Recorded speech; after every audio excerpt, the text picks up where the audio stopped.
tardes el equipo, porque una cosa que yo aprendí cuando estaba, una cosa que yo aprendí al elaborar este libro es que los libros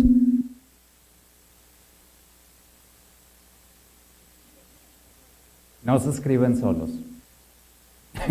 Ok, entonces, ahorita que mi voz se oye así con eco y muy eminente, permítanme presentarles primero a la editora original de la obra, una persona que se encargó en ubicar todo lo aburrido, todo lo confuso y todo lo improcedente. Sarah Hutchinson, por favor, ponte de pie, Sarah.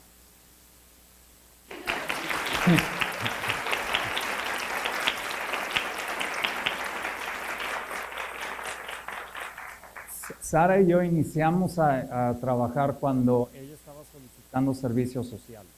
Entonces ella fue conmigo y me dijo, ¿tendrá un proyecto en el cual yo pueda participar? Y yo dije, sí, pero es muy raro. Por diversas razones, Sara tuvo que dejar el proyecto, pero consiguió una sucesora, Karen Domínguez, una persona que fue muy, muy paciente conmigo. Karen, por favor, ponte de pie. Que podían ir a quemarte las patas a la hoguera. Entonces, lo que la musa pedía, sigue el camino del conocimiento, significaba, pierde todo el respeto que acumulaste a lo largo de tu vida, enfréntate a personas que te van a decir que estás equivocado y ponte a ti mismo en una posición en la que puedes perder tu empleo. A pesar de que titubearon mucho, ¿dónde estaríamos nosotros si esas personas hubieran contestado que no? Más importante, ¿quiénes de nosotros contestaríamos que sí?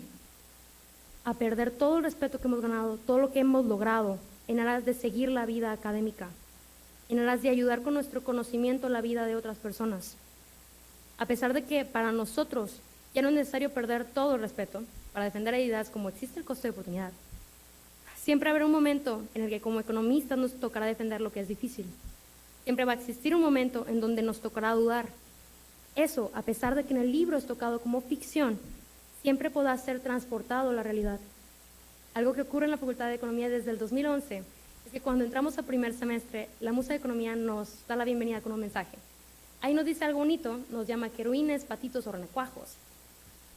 Nos da tips para aprovechar la carrera de la mejor manera posible y nos da la bienvenida. Hoy nos toca a nosotros darle la bienvenida a la historia de ese personaje. Este es el libro de la musa de la economía y espero que ustedes lo disfruten tanto como nosotros disfrutamos trabajando en él. Les doy la palabra al profesor Lorenzo. Muchas gracias.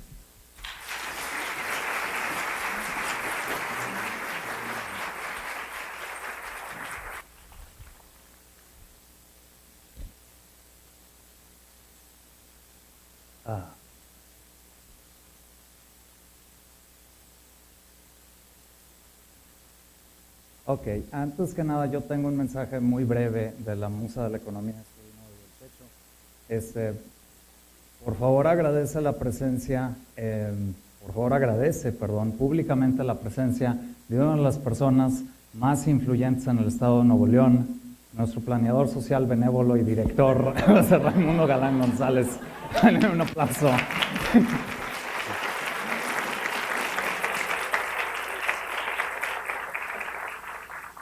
Canceló una cita con Peña Nieto por estar aquí. Ok, entonces comenzaré hablando del proyecto y me disculpan si algunos de ustedes son nuevos a esta facultad. El discurso está más bien diseñado para gente que está medianamente familiarizado con los personajes, o más bien con el personaje de la musa. Pero voy a tratar de tapar huecos en la sesión de preguntas y respuestas. Entonces, ¿de qué se trata la serie La Musa de la Economía? La Musa de la Economía es una tetralogía, consiste en 4 volúmenes. Esa palabra yo la inventé. Oye, Peor que el diablo, Worse than the Devil, es el primer volumen. Este tomo es la historia desde la juventud de la Musa de la Economía hasta la caída de Tombuctú en 1591. Repasa el pensamiento económico de los filósofos de la antigua Grecia, de los eruditos islámicos y de los sacerdotes dominicos de la Escuela de Salamanca, entre otros. Hubo mucho pensamiento económico antes de Adam Smith. El primer volumen quiere resumir ese progreso intelectual en las ciencias sociales. El análisis económico, y esto nunca me he cansado de decirlo desde que llegué a esta facultad, Data mucho antes de la publicación de La riqueza de las naciones en 1776. En general, los 4 volúmenes están repletos de historia. Por sus páginas desfilarán algunas de las figuras más importantes en economía: Adam Smith, Carlos Marx, David Ricardo, John Maynard Keynes y muchos otros. También habrá personajes 100% ficticios. Todos juntos con la musa nos enseñarán cómo ha evolucionado la economía y lo que significa ser economista. Entonces, de lo que se trata es de que ustedes vean la historia de la economía y la historia económica desde el punto de vista de la musa de la economía. ¿Por qué usar la ficción para enseñar economía? La narración es la primera y la mejor manera de aprender. Escritores desde Esopo hasta Milán Kundera han usado la ficción como un vehículo de enseñanza. Los autores de libros sagrados como los Evangelios y el Mahabharata sabían que la mejor manera de inculcar principios era por medio de cuentos o parábolas. ¿Por qué no aprovechar este tipo de ficción o la ficción en general para enseñar economía? De hecho, ya se ha aprovechado. Los ensayos de Frédéric Bastiat, economista y autor de Lo que se ve y no se ve, son pequeños cuentos cortos muy bien estructurados. El objetivo de estas narraciones era revelar los resultados inesperados de malas políticas económicas con buenas intenciones. El economista Russell Roberts, investigador del Instituto Hoover en Stanford, ha publicado novelas económicas como El corazón invisible. Por lo tanto, este proyecto de economía ficción no es tan exótico como pudiera parecer. Si nos fijamos bien en la historia de la ciencia económica, encontraremos muchos ejemplos en donde los economistas han utilizado herramientas literarias. John Maynard Keynes, en su libro Ensayos de Persuasión, se describió como una Casandra, que no logró cambiar el curso de la historia a tiempo. Una de las expresiones más famosas en economía es una metáfora: la mano invisible. Yo quiero que por medio de la ficción los lectores aprendan historia económica e historia del pensamiento económico. Pero esos no son los únicos temas que vamos a tratar en esta serie. Entonces, ¿cuáles son los temas que no se basan en ficción? Porque como lo explicó Karen, esta es una combinación muy rara de historia, economía y ficción. El tema académico más importante de esta serie aparece en la contraportada del primer volumen: el vínculo entre economía e historia. La economía afecta a la historia. Las fuerzas económicas y las relaciones económicas, o como diría Carlos Marx, fuerzas y relaciones de producción, influyen en la historia. Las malas políticas del Imperio Romano, la búsqueda de rentas por el gobierno, causó la caída de todo un sistema económico, simbolizado por el ocaso de la antigua Roma. La demanda de bienes producidos en China e India por árabes, persas y europeos propició la creación de redes de comercio internacional como la carretera de seda.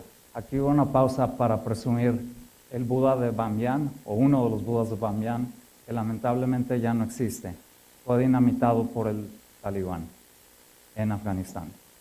Afortunadamente, la musa sale con este gran patrimonio de la humanidad en uno de los capítulos. El pensamiento económico del Renacimiento islámico del siglo VII al XIII impulsó el libre comercio y la creación de mercados bursátiles en Asia y África del Norte.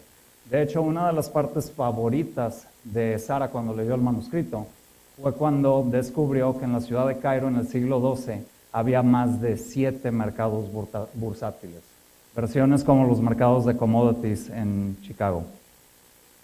Pero también es cierto que la historia afecta a la economía. Eventos que no son necesariamente de índole económica impactan la manera en que consumimos, producimos y distribuimos bienes en la sociedad. La caída del Imperio Romano provocó que miles de personas buscaran seguridad en latifundios, conocidos como feudos, cerrándose al intercambio con otras comunidades. El feudalismo fue una respuesta colectiva a la incertidumbre y al vacío político después del ocaso de la antigüedad. El fracaso de la revuelta campesina de 1381 en Inglaterra significó que nos tendríamos que esperar 400 años hasta la Revolución Francesa para que el feudalismo cediera definitivamente ante el capitalismo. Aunque ustedes no lo crean, todos estos temas que menciono y todavía más son parte de este primer volumen. Una diosa muy amargada, la Musa, y sus enemigas declaradas, las venusianas, son las que nos llevarán de la mano a lo largo de la historia. Ahora, además de temas económicos e históricos, ¿cuáles otros temas se tratarán en este volumen? Peor que el diablo contiene 3 moralejas, además de todo el bagaje histórico y económico que trae. La primera moraleja es que la venganza es una piedra ardiente. Esta es una máxima del budismo tibetano. La musa de la economía y muchos otros personajes tendrán que aprender a lo largo del libro y a lo largo de la serie que la venganza no es productiva. Es una piedra quemante que, aunque le des a tu enemigo en la cabeza con ella, termina quemándote la mano. Es difícil para la musa y las venusianas aprender esta lección, porque ellas insisten en ver el mundo en términos de blanco y negro. La portada que Chelsea diseñó resume esta dificultad. La musa, es una diosa pálida con cabello negro. Las 2 banderas de la nación venusiana son negro y plata, blanco con negro. Existe este contraste por todo el libro. Sin embargo, hay un tercer color en la portada y en la espina, el rojo. Leyendo este volumen se darán cuenta que cuando el color rojo aparece en la historia, este modo de ver el mundo en blanco y negro se revela como completamente inadecuado. Entonces les pido por favor que le pongan mucha atención a los símbolos, a los colores, a los diálogos que están a lo largo de este volumen. La segunda moraleja, una muy frustrante para muchos economistas, es que no basta saber qué es lo correcto para llevar lo correcto a cabo. Esta también suele ser una máxima del budismo, pero en este caso budismo zen. En un cuento de esta tradición, un poeta le pregunta a un monje cuál es la mejor manera de alcanzar la unión con el Dao, la iluminación. Es fácil, le respondió el monje, siempre haz el bien y evita hacer el mal. El poeta se rió. Vaya sabiduría la tuya, le dijo al monje. Hasta un niño de 4 años sabe eso. Efectivamente, dijo el monje, hasta un niño de 4 años sabe eso. Pero hay muchos adultos de 40 que todavía no lo pueden hacer. No basta con decirle a los gobernantes cuál es la política correcta. Pero no es suficiente tener un doctorado en economía para pugnar por la libertad económica, o la mejor reglamentación, o lo que es justo socialmente. También tenemos que tener el valor y la convicción para luchar por esos ideales. A lo largo de este volumen, la musa de la economía se topará con venusianas y otros seres que no son expertos económicos, no han leído cientos de libros, nunca han publicado en Econométrica. Esta no es la típica historia de una deidad sabia que le enseña a la humanidad lo mucho que ella sabe. De hecho, es bidireccional. A la musa le falta mucho que aprender acerca de la humanidad. Y a veces estos personajes humildes, sin pretensiones, serán los que pondrán el ejemplo de nobleza y valentía. En este volumen aparecen varios. Y de hecho, una de mis citas favoritas de la musa, por lo menos eres valiente. No serás muy culta, serás ignorante, serás un imbécil, serás un inútil, pero por lo menos eres valiente. La tercera moraleja tiene que ver con esta dicotomía de ángeles y demonios.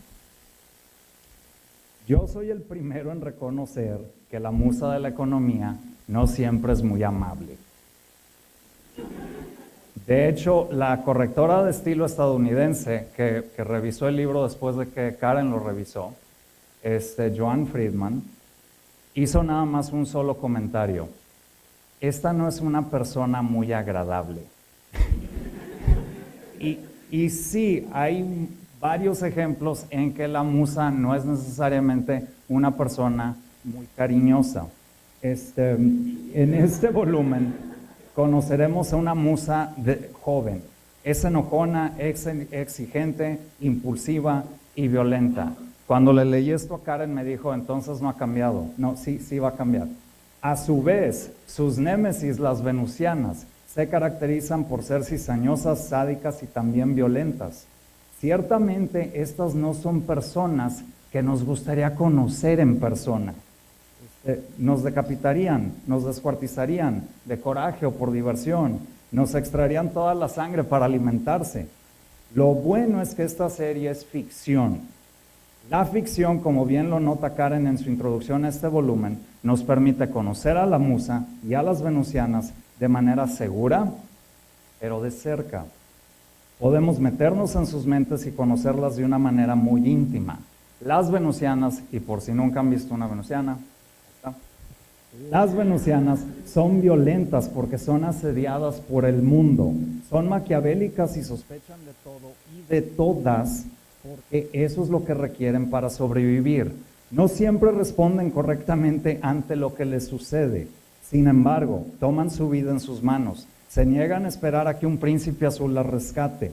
No necesitan que nadie las proteja de los monstruos, porque como ustedes pueden ver, ellas son monstruos. También verán a la musa en sus momentos de duda y en sus derrotas. Esta diosa joven e idealista no pidió permanecer aquí con nosotros. Fue abandonada por su familia. La dejaron aquí en la tierra cuando todos los dioses del Olimpo se fueron y le encargaron enseñarle economía a la humanidad y llevar a todo el mundo a la prosperidad. Y qué bien le fue. Ok, entonces la musa va por el mundo sola. Las únicas personas que posiblemente pudieran empatizar con ella son precisamente sus enemigas declaradas. La musa de la economía representa el aislamiento del presunto mundo real, la soledad y la incomprensión por la que a veces pasamos los economistas. A lo largo de esta historia, el lado que toma la diosa ante una situación nos dice mucho de la persona que se oculta dentro de un exterior amargo y odioso. La musa está del lado de los pequeños comerciantes, de los campesinos, de las víctimas de la peste, de los relegados. Ella simpatiza incluso con animales que la sociedad ha satanizado, como gatos negros y víboras. La musa, eso sí, odia a los déspotas, odia a los que se roban el producto del trabajo de la gente a macanazos. No tiene absolutamente nada de paciencia para los que buscan quedar bien con los de arriba. Tanto la musa como las venusianas respetan mucho una virtud: la valentía. Para concluir, espero que este libro los motive a leer literatura económica. Por eso en el libro incluí una bibliografía. Quiero que consulten esa bibliografía. Quiero que lean economía. Espero que les demuestre a ustedes, alumnos de economía, que la historia económica y la historia del pensamiento económico son dos ramas importantísimas en su formación profesional. Decir que me escucho como disco rayado ya es muy anticuado, ¿verdad? Entonces diré, a veces siento que soy un MP4 rayado. Un economista que no sabe historia económica o historia del pensamiento económico, un economista que no sabe nada de humanidades o literatura, es un economista incompleto, mocho, salió del horno antes de tiempo. Vuelvan a meterlo. ¿Okay? No dudo que habrá personas que acusen esta serie, La Musa de la Economía, de carecer de seriedad. Estas personas confunden dos palabras, serio y aburrido. Un libro puede ser serio y divertido, y créanme que para elaborarlo, le pueden decir Karen y Chelsea, fue una labor sumamente seria. Para que un libro sea serio no es necesario que sea insípido, tampoco es necesario que termine su introducción con el párrafo de siempre. Lo iba a leer, pero viendo que hay alumnos de posgrado, mejor no, porque probablemente están hartos de escuchar esto. No lo voy a brincar. ¿Quieren que lo lea? A ver si esto les suena conocido. La estructura de esta investigación será la siguiente. Esta sección, la introducción, comienza el artículo. La segunda sección de este trabajo contiene la revisión de literatura. La tercera es el marco teórico. La cuarta sección es un análisis escrito de los datos. Va. Y la última sección concluye.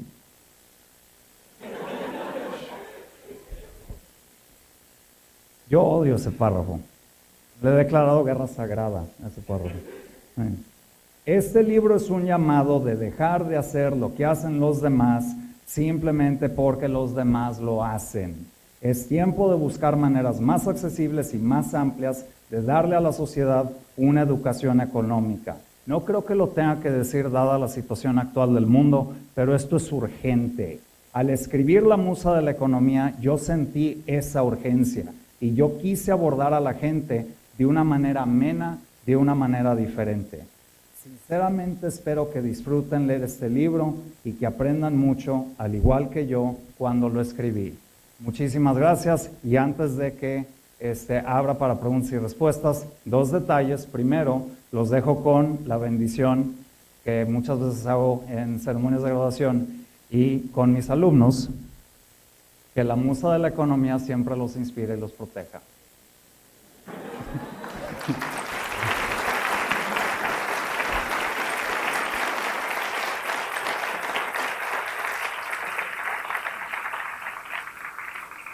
El segundo punto es contestar una pregunta que me han estado preguntando cada rato.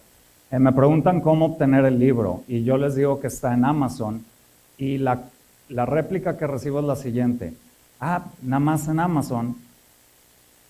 Sí.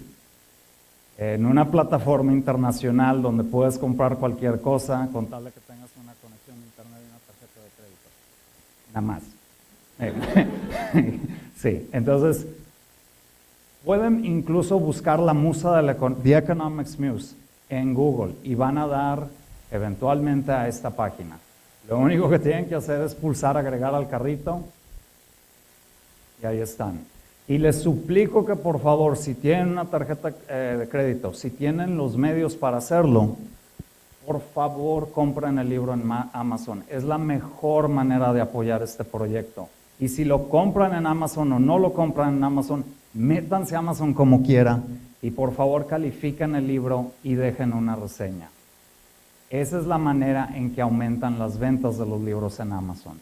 Ahora, una pregunta obligada es, ¿entonces tenemos que dar una reseña positiva? No. Pueden decir que yo me equivoqué en todo, con tal de que digan esto. Lorenzo Blanco es un imbécil, se equivocó en absolutamente todo lo de economía, porque yo leí toda la bibliografía y ya gané. Ya leyeron literatura económica, ya quieren aprender economía. Muchísimas gracias por su atención y pasamos ahora a una sesión de preguntas y respuestas.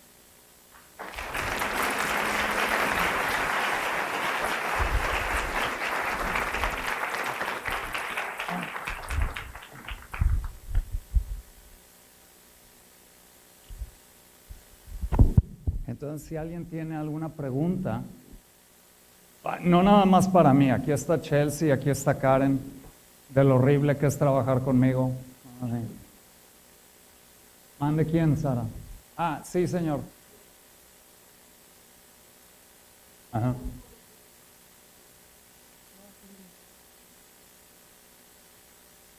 ¿Cuál? Ok, déjenme leerles. Pero es que está en inglés, ¿lo van a entender? Porque esa es otra pregunta frecuente que me hacen. Esa es otra pregunta, ¿por qué lo escribiste en inglés? El cuate está escuchando rap, está viendo MTV, ¿por qué? ¿Por qué? Eres un imperialista. No puedo. No puedo. Okay. ¿Qué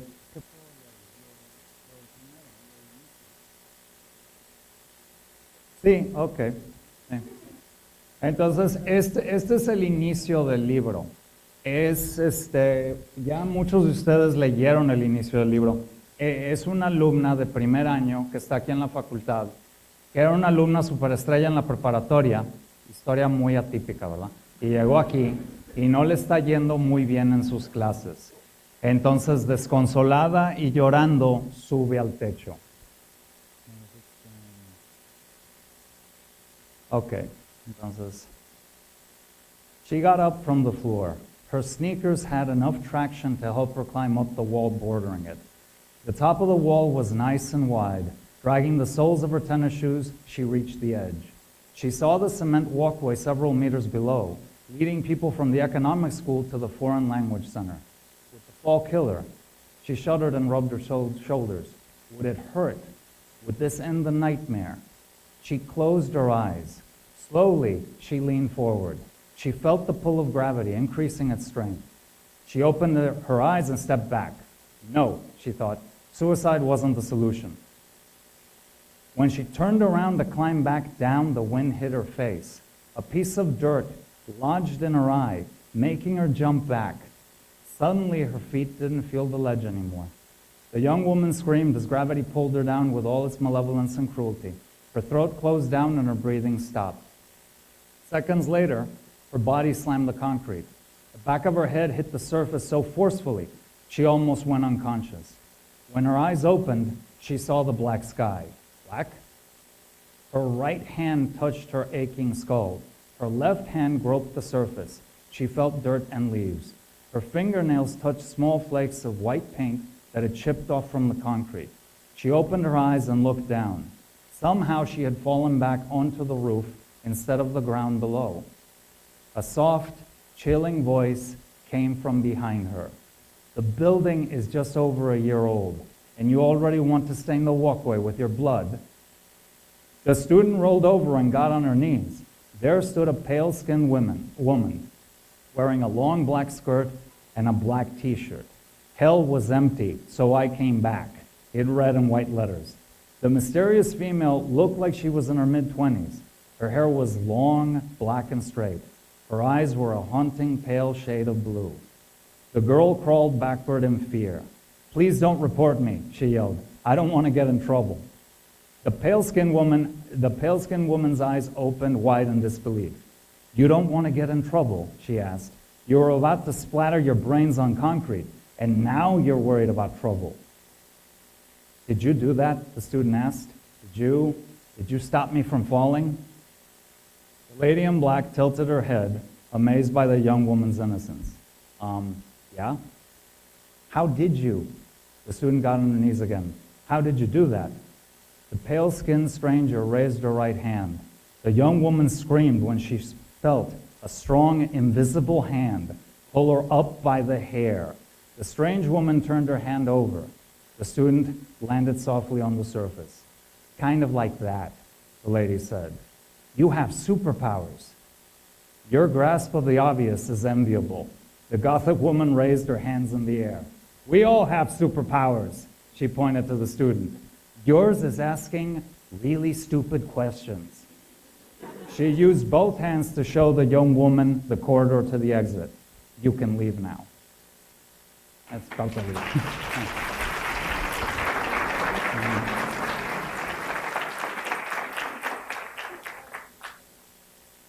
Otra pregunta. Ah, sí, mande David.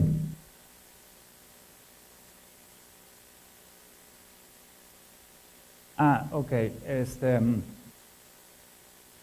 Tiene mucho que ver con la extraña relación que la musa de la economía tiene con las religiones después de la antigua Grecia. Entonces, claro, gracias a sus alas y cuernos y todo, mucha gente, aunque no lo creas, la confunde con Satanás. Entonces, eso medio le divierte y medio le frustra. Y en un momento dado, se enoja con un personaje y el personaje es lo que le dice, tú eres peor que el diablo. Es por eso. Entonces, todos los subtítulos de la serie son un fragmento que aparece en la novela. Y entonces, el volumen 2, creo que ya decidí que se va a llamar Una mano invisible. Y uno de los volúmenes posteriores se va a llamar Buenas intenciones. Otra, mande.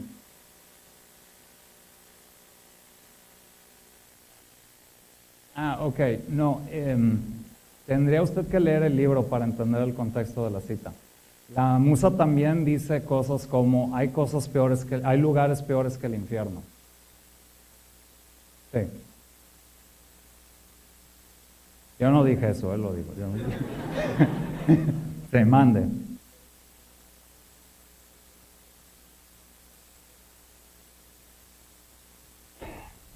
Sí, y esto es algo que he hablado con algunas personas. Déjame te doy el bosquejo de los 4 volúmenes. Este volumen empieza en términos históricos más o menos en 360 antes de Cristo, cuando creo que fue Xenofón el que publicó El Económico, que fue uno de los primeros libros escritos acerca de economía. Y termina con la caída de Tombuctú en 1591. El segundo volumen empieza con la invasión de Irlanda por Oliver Cromwell en 1653 o 54, me falla la memoria. Y termina después de la muerte de David Ricardo en 1823.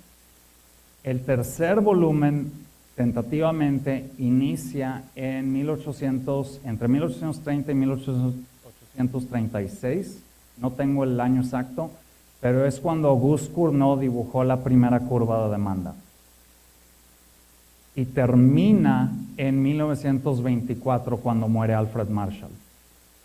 Y el cuarto volumen empieza en 1925 con la decisión del Banco de Inglaterra de volver al patrón oro, lo cual junto con otros países generó la Gran Depresión, y termina creo que entre 2008 y 2010 aquí en el techo de la facultad. O sea, el cuarto volumen va a recopilar la odisea que hicimos de Loma Larga hasta acá. Y cómo la musa llegó a Loma Larga para empezar y se trasladó para acá. Entonces, si alguna vez han tenido curiosidad acerca de por qué hay tigres blancos en el techo, en el volumen 4 se contesta eso. Sí. Mande.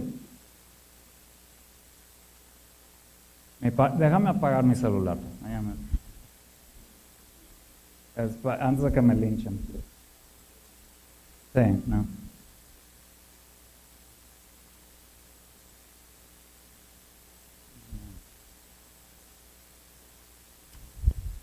Sí, no. Es mi mamá. Sí, están preguntando si ya me casé. No. Entonces, ¿cuál era la pregunta? Ahorita le mando un texto, no.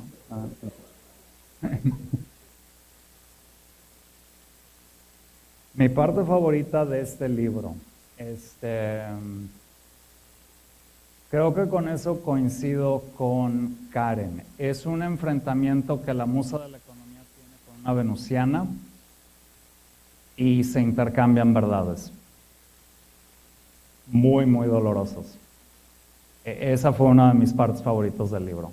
La otra parte que creo que fue lo que le gustó a Chelsea fue cuando una reina venusiana trata de regresar del exilio, fracasa el regreso, la musa la mata, pero su fiel soldada sobrevive y cuenta la historia.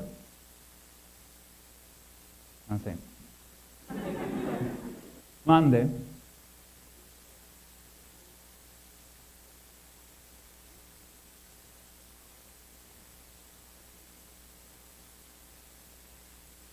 Ok, eso la segunda parte la puedo contestar ahorita. Forzosamente pienso terminar cada volumen en un año. Exactamente en un año. Ahora, ¿por qué digo eso? Porque este volumen se tardó 22 meses. En mi disco duro hay 11 versiones finales. versión final 1, hasta la versión final 10. Sí. Entonces, sí, no, me tardé mucho porque tenía que aprender a escribir una novela. El personaje de la musa de la economía nació en un cuento corto. Entonces, 2 personajes nacieron. Uno, la musa de la economía mitológico, y uno que existe, el cochino idólatra. Fue el fin de semana yo creo que fue la segunda semana de noviembre del 2009. Y eso lo hice en honor a mis alumnos de Micro 3, los que ahora se conocen como la generación del 2011. Entonces, poco a poco el personaje empezó a adquirir idiosincrasia, otros personajes secundarios, las venusianas aparecieron, pero si aparecen las venusianas, cómo viven, de dónde vienen, cómo están organizadas, la musa de dónde viene. Y una noche, creo que fue en 2010, decidí abrir la página de Facebook, La Musa de la Economía, y empezar a contar la historia ahí. Desde el inicio, desde el techo de la facultad hasta nuevamente el techo de la facultad, todo el círculo. Entonces, la materia prima ya estaba escrita en Facebook. Por lo cual, Sara me dijo, en una manera muy profética, esto es facilísimo. Lo único que usted tiene que hacer es tomar lo que está en Facebook y ponerlo en la página. No, no nos tardamos mucho más. Mucho más. Sí, mande.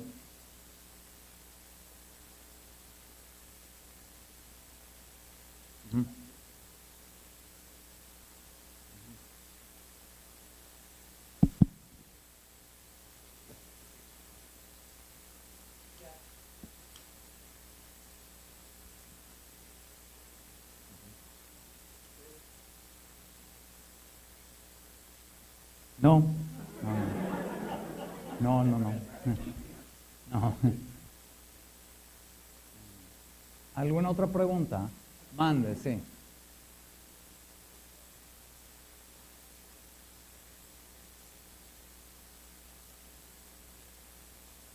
Ajá.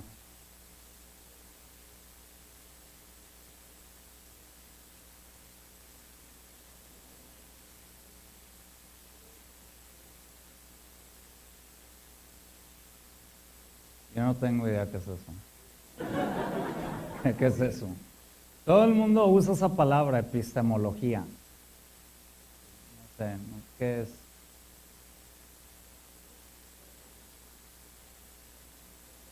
Tiene que ver con la próstata, algo así. Siempre me imagino algo así, epistemología. Oh, eso debe doler mucho. Tengo que hacerme eso después de los 50 años. Ah. Sí, mande.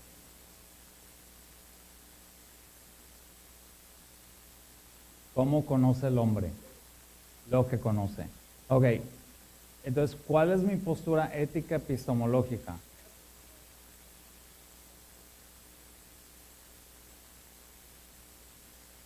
Ok.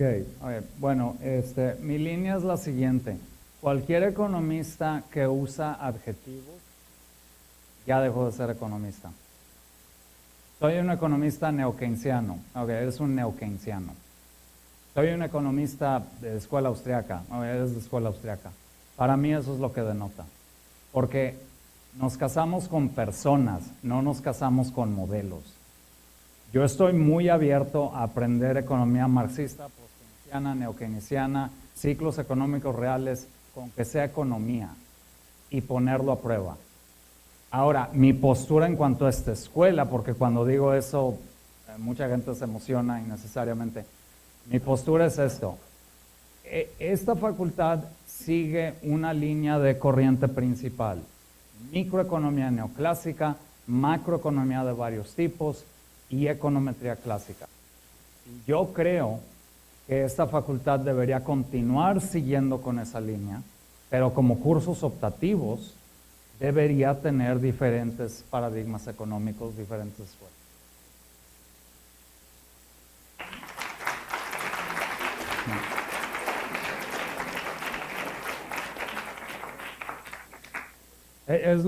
Optativo. Digo, el que mucho abarca, poco aprieta.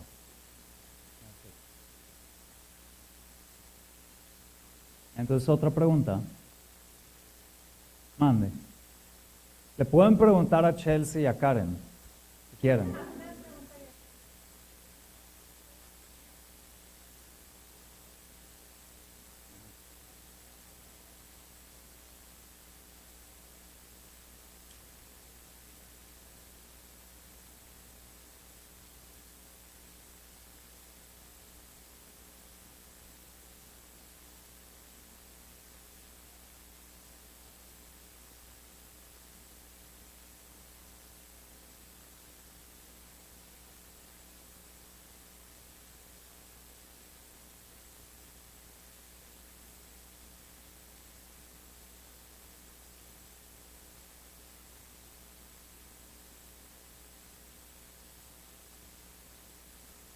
Es abierta la pregunta, ¿verdad? Ok, Chelsea, no te creas. No, ok, ¿cómo? Pues pueden hacer algo parecido a lo que Russell Roberts hizo, pueden hacer algo parecido a lo que yo hice. Hubo muchas razones que me motivaron para finalmente escribir este libro. Una de ellas fue cuando me expulsaron del Sistema Nacional de Investigadores. Yo me acuerdo, yo estaba, como en todo momento, después de todo momento emotivo de mi vida, en un bar. Y estaba platicándole a alguien acerca de esto y dije, ¿sabes qué? A primera apariencia esto parece malo, pero gracias al Sistema Nacional de Investigadores soy libre. Ya no tengo esa presión. Ya puedo escribir lo que quiera cuando quiera. Y lo voy a hacer. Entonces, hubo otras razones por las cuales me motivaron. No sé si hayan visto videos de Econ Stories, videos de Keynes y Hayek debatiendo y es un rap. Eso no es lo que me motivó. Lo que me motivó fue cuando entrevistaron a los guionistas de los videos, que son dos profesores de economía, y dijeron lo siguiente: sí, está bien, lo pudimos haber hecho equivocadamente o estereotipadamente, quizá el hip hop no sea el mejor, eso veremos, porque Queen Latifah dijo que era muy bueno. Pero si motivamos a alguien a interesarse en las obras de Keynes o Hayek, ya ganamos. Ese es el objetivo. Entonces yo me dije, ok, sí, va a haber partes de este libro que van a estar mal interpretadas. Ni modo, eso nos sucede a todos. Lo importante es motivar a la gente a leer economía. Sí, entonces eso es lo que yo te diría. Sí, hiciste bien en volver a los principios, pero sí tienes que ser un poco atrevida. Porque economía sufre de una condición que mi asesora me dijo hace muchos años. Me dijo, mira, Lorenzo, en matemáticas, la gente hace lo que hace porque es correcto. En economía, mal que bien, hacemos lo que hacemos porque todo lo demás lo hacen. Yo no digo que eso es necesariamente mal, con tal de que sepas por qué todos los demás lo están haciendo. Ok, otra pregunta. Ya que ya me metí en broncas, entonces ya ni modo. Elliot. Chelsea.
Jorge.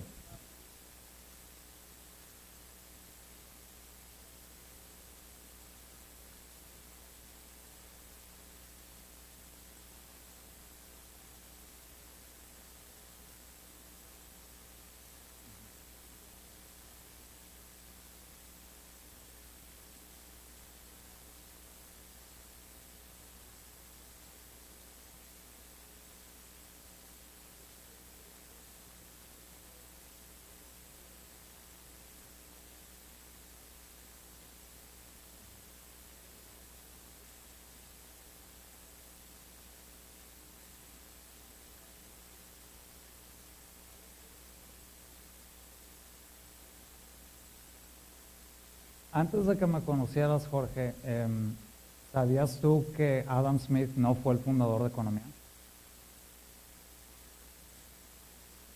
Sí, por eso.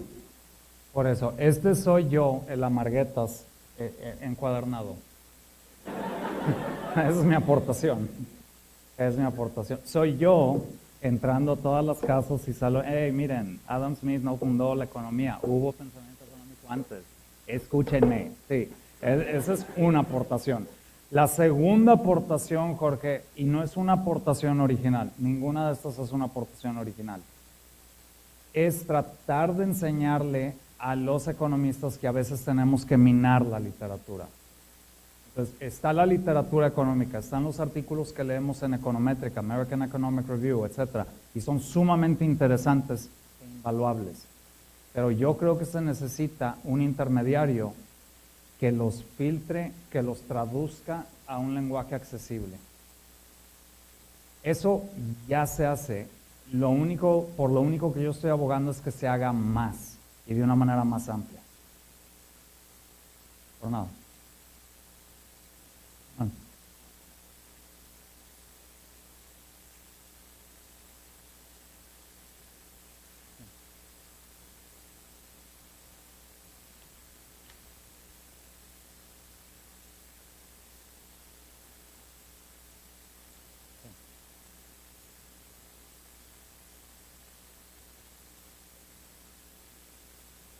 Muy pocas porque no leí todo el libro.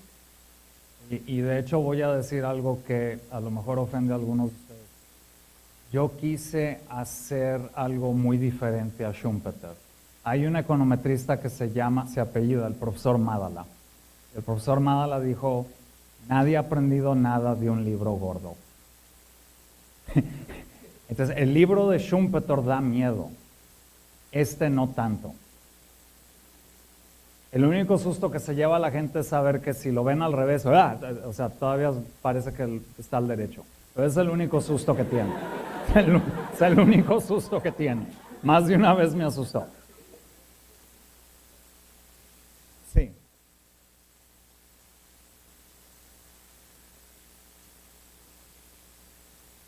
Ok. Sí. Sí, entonces por eso son 4 volúmenes, no un volumen gordo. Y por eso no repasa, y es algo que yo aprendí escribiendo este libro, no puedo repasar toda la historia de la economía. No puedo hacer eso en una novela. En una novela hay un protagonista y quiere algo. Y hay un antagonista que se lo va a impedir. Y cualquier párrafo, enunciado, signo de puntuación o palabra que no lleve la historia hacia adelante, tiene que salir. Esa es la restricción de mi lagrangiano.